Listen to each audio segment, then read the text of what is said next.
Thank you very much for coming. It's wonderful. I've known David for quite a long time through the core curriculum.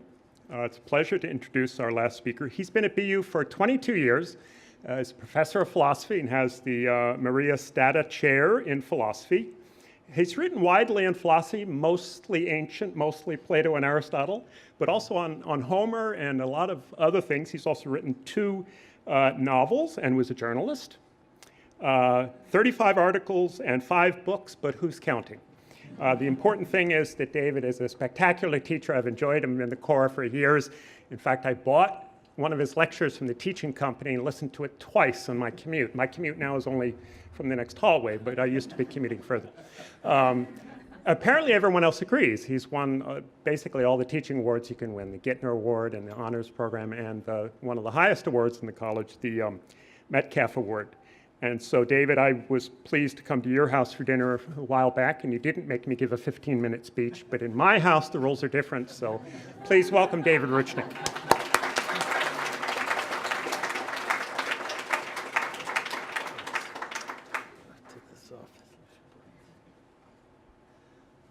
Okay, so thank you very much. Title of my talk, you see it up there, Why Aristotle Matters. I think that's a real question. After all, Aristotle lived 2,300 years ago. He's not just dead, he's really dead. He's been dead a really long time. Why should he matter to you? Matters to me. I make my living off him. I teach, I write, I study Aristotle. But I don't think it's an easy question, even for me. I think it's a very important question and a difficult one to answer. Why does he matter? Now, having said that, there is, in fact, a very easy answer to it, and it's also a good answer. Aristotle's influence, not just on the history of the West, the history of Europe, but honestly, the history of the world, absolutely monumental. Monumental, almost incalculable, I think.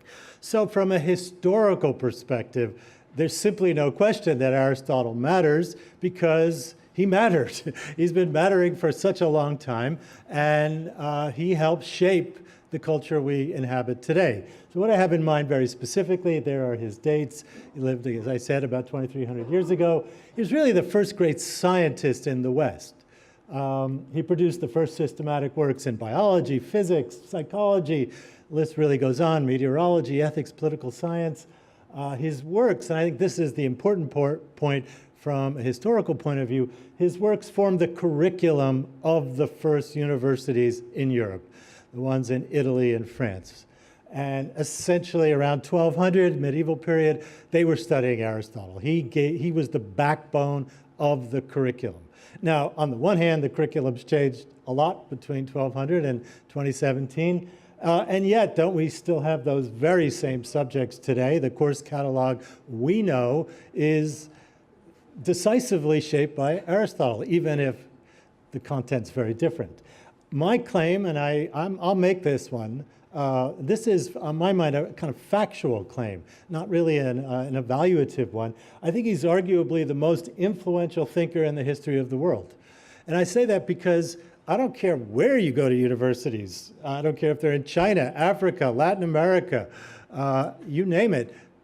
Well, do they have biology, physics, political science departments? The answer tends to be yes. And so in that sense, every university throughout the world has emerged from this model that started around 1200 in the Middle Ages, and itself was so influenced by Aristotle. So from a historical point of view, the answer is easy. Aristotle matters because he was monumentally influential. But what if you're not interested in history, right? And many of you may not be.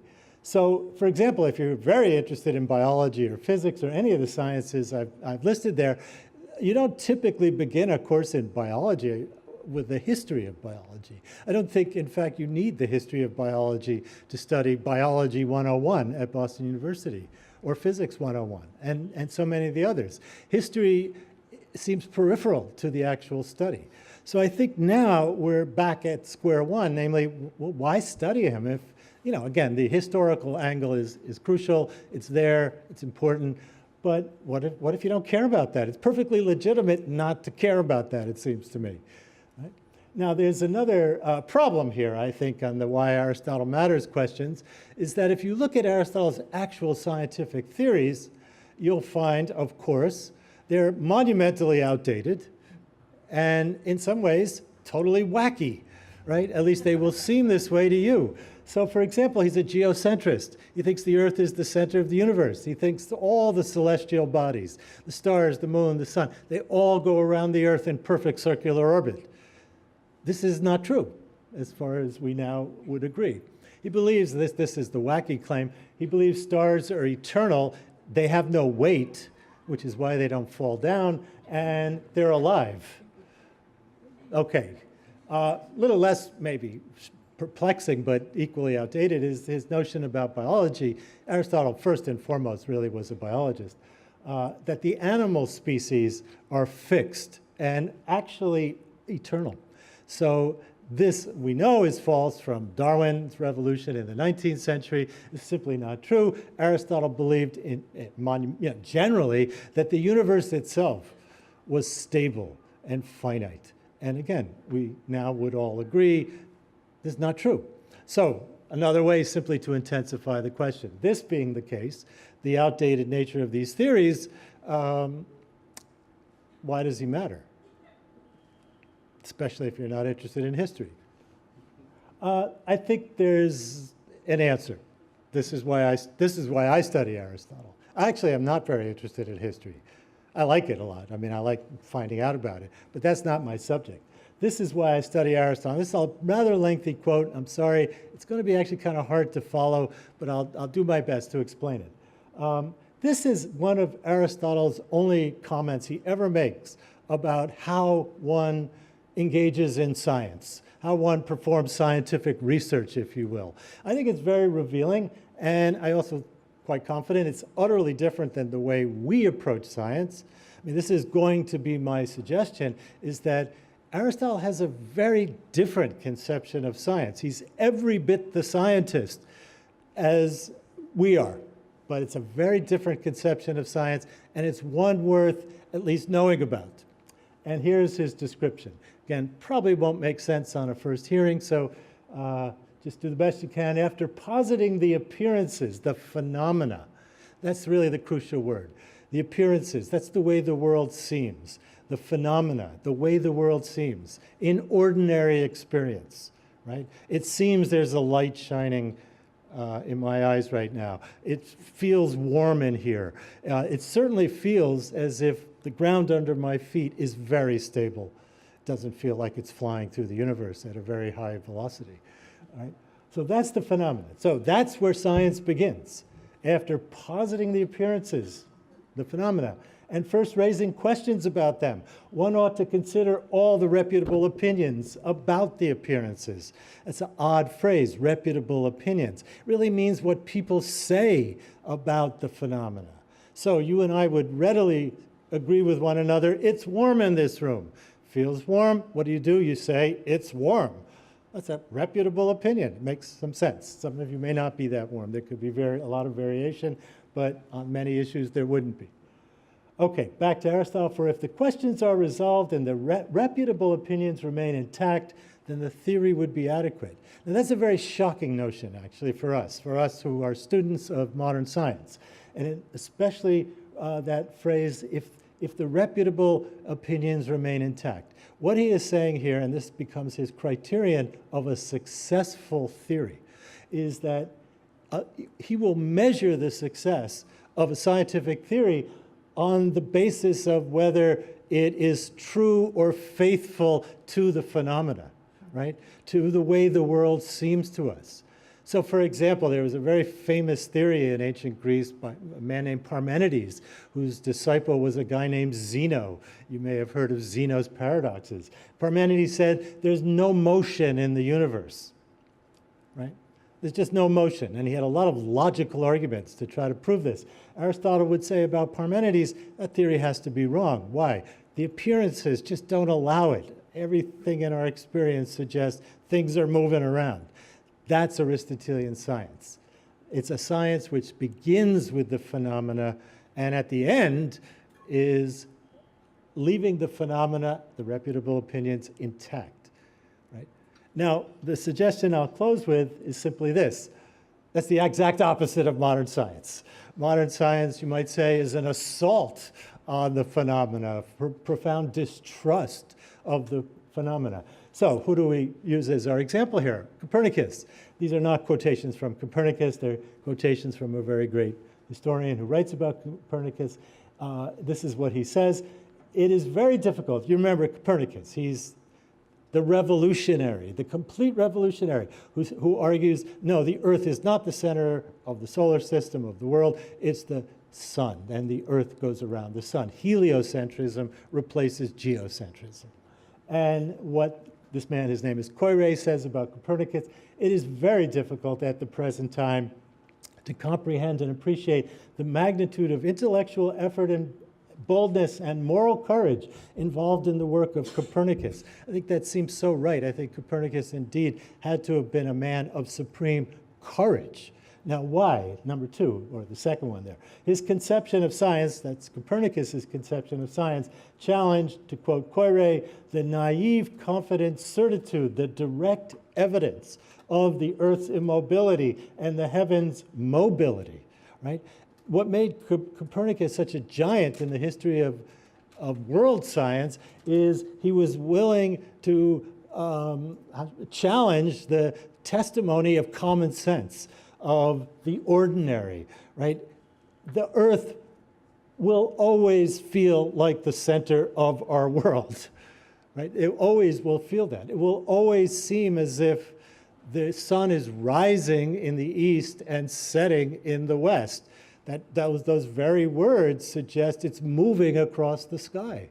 And that's certainly the way it seems. Now, Aristotle's going to say that's an appearance, that's a phenomenon. And my theory has to honor it. That's geocentrism. Copernicus is saying, I disregard the phenomenon. I obliterate the appearances, and I work with a different kind of evidence. A different kind of evidence. That's something I think I had on the previous slide. I think what's really interesting in the difference between Copernicus and Aristotle is they have a very different conception of evidence. They both use evidence, but it's a different kind of evidence. Aristotle's evidence is the phenomena, and Copernicus's evidence is a kind of mathematicized data, right? It's something other than what the appearances are telling us. Now, why does Aristotle matter? At least to me. The historical stuff's important, but for me it's a little different. What I find in Aristotle is a tremendous affirmation of the human in science, right? I think Aristotle is a spectacular human being for whom science itself has to honor the human as the human. Right? I think modern science, when we don't even have to start listing its fantastic achievements, right? It goes without saying. But there's a very terrifying side to modern science. Somehow the human, and when I say the human, I don't mean the brain, I mean the experience of being human can risk being obliterated. Right? I think that's a real risk in modern science. So, in a nutshell, that's why I think that's why Aristotle matters. So, thank you.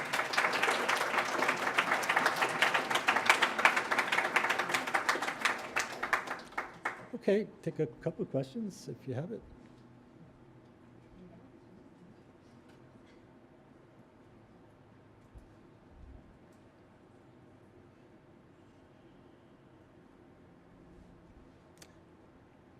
Yes. I'm not a scientist, I'm a philosopher, so I'm with you on this. But what would this mean for the position, so for the modern scientist, how does Aristotle actually matter to them? Because it's great to say, okay, you need to, it's interesting to pay attention to the human in science, but what would that kind of concretely translate into for their work? Oh, probably nothing. Probably nothing.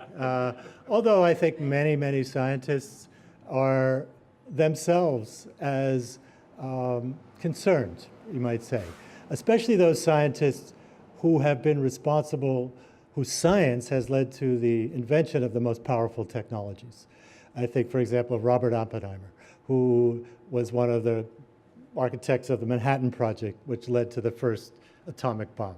I think at the end of the day, this great physicist and great manager of scientific research, I think he was chilled to the bone at what he had discovered. And I think this chastened him very deeply.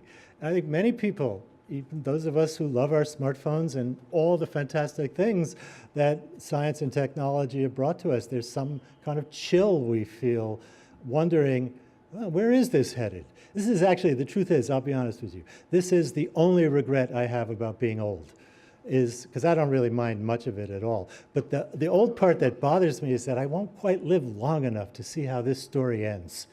And I'm just so curious, and I kind of fear the worst, but I won't be around to see it. So what does he matter to the modern scientists? I think many modern scientists, actually, I know some folks who really like reading Aristotle. I think he kind of reminds them that their view of the world isn't the only view of the world. Their view of science isn't the only view of science. So I think that can be useful. That's a pipe dream, though.